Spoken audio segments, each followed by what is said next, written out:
Hello everybody, it's Kenneth from the Archives here with another video dipping into our collections to take a look at Dundee of days gone by.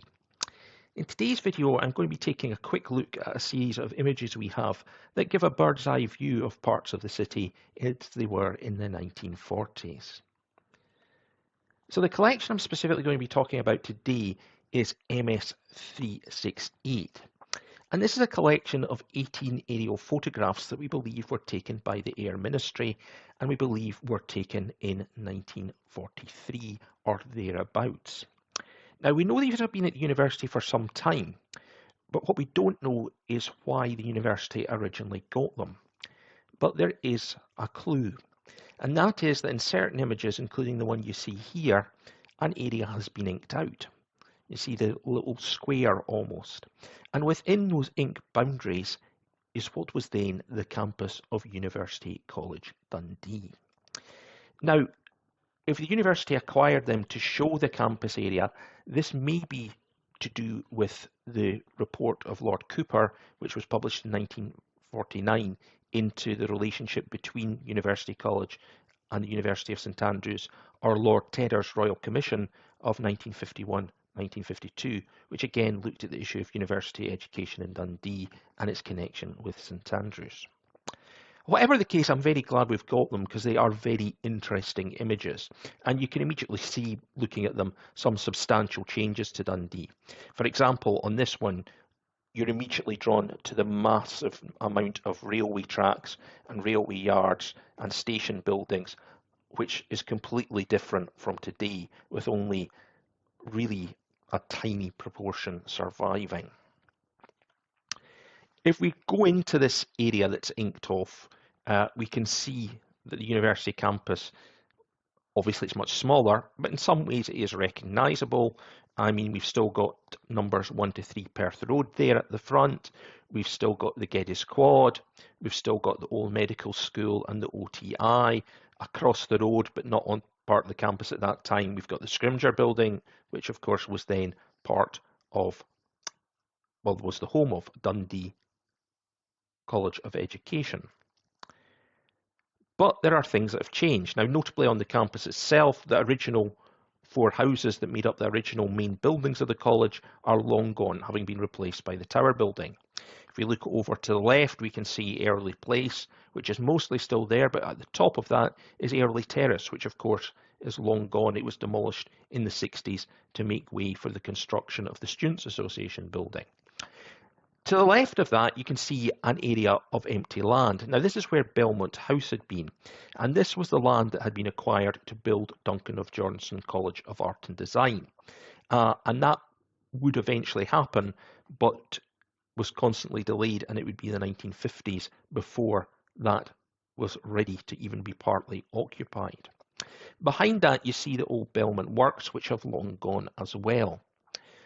Some notable buildings on the right, on the other side of Park Place from the university, just down below the college, you can see a school building there. And that at the time was St John's School, but had originally been built in the 1880s as the original home of Harris Academy. I really like this shot because it gives you an idea of how extensive Dundee's docks were at one point. On this photograph, you can see the Victoria Dock, which is still there on the right. That's beside where the Apex is now and where HMS Unicorn is now permanently berthed. But obviously it looks very different today. It's not a working dock. But to the left of that, you can see other docks. You've got the Tide Harbour, and it connects to the Earl Grey and King William IV docks. Now, these were, in their day, highly important docks. You can still see there's shipping in them.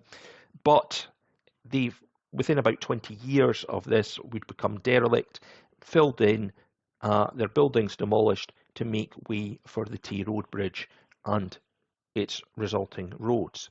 That would also be the fate of some of the station buildings you can see on the left there, notably Dundee West Station, which is the top of those 4 buildings. Beside Tay Bridge Station at the bottom, you can see another small harbour, and this of course was Craig Pier, which was where the Fifeys left to go back and forward to Newport. Now, you may recognise that today this is where Discovery Point is. Again, we get an idea of the centre of Dundee from this image. And again, some things are obviously still the same, whereas others have changed radically. Now, if you look at the city churches, which is roughly in the centre, the area around that is perhaps the biggest change, because the north side of the Nethergate beside it was demolished, the Overgate behind it was demolished, and the area to the left on Lindsay Street, formerly School Wynd, was also demolished. And in the 1960s, this made way for the brutalist Overgate Centre.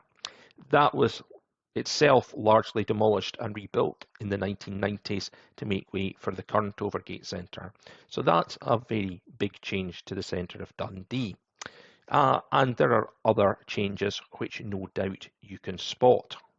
You can also just about make out some of the tram tracks there, and of course the trams have long been gone.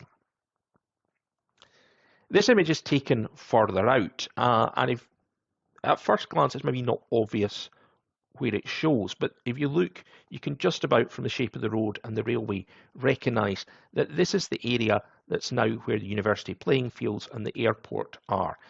This is all reclaimed land that had been reclaimed gradually, and there would continue to be reclamations for some years after this.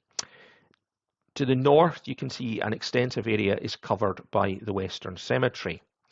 You can also see just to the south of the Western Cemetery, Harris Academy. That's the 1930s building, which had opened in 1931, so was relatively new at this point, but in the early 21st century would be taken down and rebuilt. Okay, I hope you found that a short, interesting glimpse into Dundee of days gone by. Take care, stay safe, and we'll have another video for you soon.